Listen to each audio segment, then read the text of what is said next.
이번 수업 시간은 후레쉬 동조 촬영에 대한 설명입니다. 이 후레쉬 동조 촬영은 지난 시간에 그 셔터에 종료할 때 대충 설명을 해드렸잖아요. 근데 뭐 그 대충 설명이 아니라 그게 전부다라고 보셔도 틀리지 않다라고 보시면 되겠습니다. 그 다시 한번 확인하는 차원에서 이 강의를 해드리겠는데요. 이 후레쉬 동조 촬영은 뭐라고 그랬습니까? 셔터가 완전히 열려있는 상태에서 후레쉬가 터져서 전체 화면에 고름빛이 들어가게 촬영하는 그런 촬영을 우리가 후레쉬 동조 촬영, 후레쉬 싱크로라고 이렇게 얘기한다라고 그랬어요. 그게 이 동조 촬영이라고 그랬잖아요. 그래서 이 셔터가 완전히 열렸을 때, 그 후레쉬가 강하게 제일 밝게 타는 시점에서 터졌을 때, 그 셔터 스피드를 우리가 동조 타임이라고 얘기를 했고, 그 동조 타임을 알고 있어야 된다라고 그랬죠. 그래서 우리가 사용하는 셔터는 크게 두 가지라고 얘기했지 않습니까? 렌즈 셔터하고 포칼 프레임 셔터 두 가지가 있다라고 그랬는데, 포칼 프레임 셔터에서는 동조 타임이 따로 설정이 되어 있다라고 제가 말씀을 드렸어요. 그래서 다시 한번 보면은 셔터가 완전히 개방되는 순간과 후레쉬가 가장 밝게 타는 시점에 맞춰서 사진을 찍는 것을 후레쉬 동조 촬영이다라고 한다라고 얘기했습니다. 그래서 이 포칼 프레임 셔터에만 있는 거라고 그랬어요. 포칼 프레임 셔터는 뭡니까? 선막과 후막이 있다라고 그랬지 않습니까? 좌우주행식이든 상하주행식이든 먼저 열리는 셔터막이 있고요. 그 다음에 완전히 열린 다음에 그 다음에 뒤따라와서 닫혀주는 후막이 있어요. 그러니까 선막이 열리고 후막이 오기 전에 그때 후레쉬가 터지게 돼 있는 그 순간의 셔터 타임을 우리가 동조 타임이다 라고 얘기를 하는 겁니다. 그래야 화면 전체에 고름빛이 들어가서 후레쉬 촬영에 성공할 수가 있다라는 얘기인데, 이 포칼 프레임 셔터는 셔터막이 열렸다 닫히는 그 차이가 굉장히 많기 때문에 고속 셔터를 만들어낼 수 있는 장점은 있지만, 후레쉬 사용할 때 셔터 스피드에 제약을 받는다라고 얘기를 했지 않습니까? 그게 단점이라고 이렇게 말씀을 드렸는데요. 그래서 이렇게 포칼 프레임 셔터 같은 경우 이렇게 막이 열려서 우리가 여기 지금 가운데처럼 완전히 열려있는 상태, 아직 후막이 쫓아오지 않은 완전히 열려있는 상태에서 후레쉬가 터져줘야 된다는 얘기예요. 근데 이렇게 닫혀있든가 아니면 일부만 열려있는 상태에서 후레쉬가 작동이 되면은 우리가 이런 걸 동조 불량이다 라고 얘기를 하는 겁니다. 그러니까 동조 촬영, 후레쉬가 제대로 작동을 못했다라는 얘기겠죠. 그래서 동조 촬영이 되기 위해서는 거기에 맞는 셔터 스피드를 써줘야 된다 라고 얘기를 했습니다. 그래서 이 디지털 카메라 같은 경우에는 다른 브랜드는 제가 확인을 못 해봤습니다. 왜냐하면 카메라를 가지고 있지 않고, 또 후지 카메라 같은 경우는 후레쉬 촬영을 또 전용 후레쉬도 없고, 아니면 다른 그 후레쉬로 제가 테스트 해볼 생각을 안 해봤는데, 이 캐논, 제가 주로 쓰는 캐논 카메라 같은 경우는 후레쉬 동조 타임의 안정장치가 되어 있어요. 그러니까 예를 들어 만약에 내가 사용하는 카메라가 동조 타임이 250분의 1초다 그러면 250분의 후레쉬를 장착한 상태에서 셔터 스피드를 250분의 1초 이상으로 설정을 하려고 해도 그 이상 안 올라갑니다. 자동으로 제어를 시켜요. 차단을 시켜요. 그러니까 동조 타임 이상까지 셔터 스피드가 올라갈 수 없게 막아줍니다. 그 이하의 셔터 스피드는 가능하게 설정이 되지만 동조 타임 이상으로는 설정이 안 되게 돼 있어서 뭐 일일이 후레쉬 사용할 때 동조 타임을 신경 쓰고 할 필요가 없이 아주 편리하게 사용해 줄 수 있는, 그러니까 제가 캐논 카메라를 굉장히 많이 욕하는 편인데 미워할 수가 없는 점들이, 그런 장치들이 다른 브랜드보다는 좀 더 많은 것 같다라는 생각을 하거든요.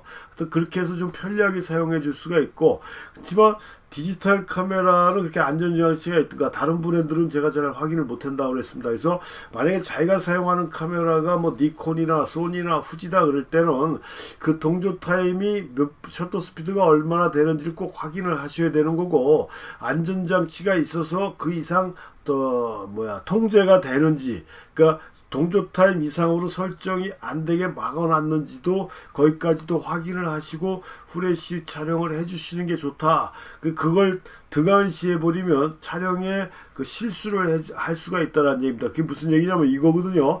지금 요게 250분의 1초로 찍은 겁니다. 그러니까 250분의 1초가 저 사진을 찍을 때 그 동조 타임이었다라는 얘기예요. 근데 250분의 1초보다 빠른 500분의 1초로 찍었더니 전체 화면에 4분의 1, 5분의 1이 안 닫힌 상태에서 후레쉬가 터졌기 때문에 이 부분이 지금 빛이 안 들어서 검게 나온 거잖아요. 1000분의 1초는 전체 반 정도가 안 나온 거고 2000분의 1초는 4분의 3이 가려졌다라고 이렇게 볼 수가 있고 4000분의 1초는 조금 열려 있는데 거의 다 닫혀버린 거 아닙니까? 이렇게 후레쉬가 들어가지 못한다는 얘기예요. 뭐냐면 셔터막이 어디 있다라고 했어요. 이미지 센서 앞에 있기 때문에 셔터막이 열렸을 때 후레쉬가 터져야 이미지 센서가 빛을 받아서 이미지를 만들어내는데 이게 동조 타임이 안 맞으면 이런 현상이 생긴다라는 얘기죠. 그래서 이런 것들을 우리가 꼭 확인을 하고 해줘야 된다. 그래서 제가 사용하는 카메라처럼 자동 제어가 된다라고 그러면 큰 문제가 없지만 그렇지 않을 때는 일일이 그걸 체크를 해가면서 찍어줘야 된다라는 얘기고 이 250분의 1초 이하의 셔터 스피드는 전혀 상관이 없습니다. 왜냐하면 250분의 1초가 동조 타임이면 125분의 1초는 250분의 1초보다 시간이 좀 더 오래 열려 있기 때문에 후레쉬 빛이 들어가고도 셔터가 열려 있는 상태거든요. 그러니까 전혀 문제가 없죠. 60분의 1초도 마찬가지, 30분의 1초도 마찬가지예요. 그렇지만 이 셔터 스피드를 15분의 1초로 해서 후레쉬를 썼다. 후레쉬가 뻥 터진 다음에 그 다음에 나머지 시간 동안 셔터가 열려 있기 때문에 그 열려 있는 동안의 모든 모습들이 블러 처리가 돼요. 그런 경우가 생깁니다. 그래서 우리가 선막 동조, 후막 동조 해갖고 외국인들의 그 사진, 외국 유명한 사진가들의 사진을 보면은 후레쉬를 썼는데 이렇게 막 상이 이중으로 겹치게 찍혔던가 이렇게 움직이는 것처럼 보이는, 블러 처리가 된 것처럼 보이는 현상들이 슬로우 동조 타임보다 셔터 스피드를 길게 만들어 놔버리면 후레쉬가 터지고 나서 이미지가 고정이 됐고 그 다음에 고정된 이미지 이외에 나머지 이미지들이 움직여버리면 그 움직이는 이미지가 블러 처리돼서 화면에 이중 삼중으로 겹쳐져서 그런 영상을 만들어낸다라는 거거든요. 그래서 하여튼 동조 타임 이하로 났을 때는 큰 문제가 없다. 하지만 이상으로 갔을 때는 문제가 생긴다라는 점입니다. 그걸 아셔야 된다라는 얘기고요. 지금 선막 동조, 후막 동조에 대한 거는 나중에 촬영 파트에서 다시 한번 설명을 해드리겠습니다. 그때 참고를 하시면 될 것 같고요. 그래서 이렇게 동조 타임 우리가 알고 있어야 되는데, 우리가 지난 시간에 그 후지 카메라 같은 경우는 동조 타임이 그 디지털 카메라인데 셔터 스피드 180분의 1초인가 거기에 셔터 스피드에 그 동조 타임 표시가 돼 있다라고 그랬지 않습니까? 근데 제가 사용하는 캐논 카메라나 이런 것들은 셔터 다이얼에 그런 표시가 안 돼 있어요. 그러니까 자동으로 제어만 해준다라는 건 알고 있는데 다른 브랜드들은 잘 모르겠습니다. 그러니까 다른 브랜드의 카메라를 갖고 계신 분들은 그 동조 타임을 미리 확인을 해주시는 게 좋고요.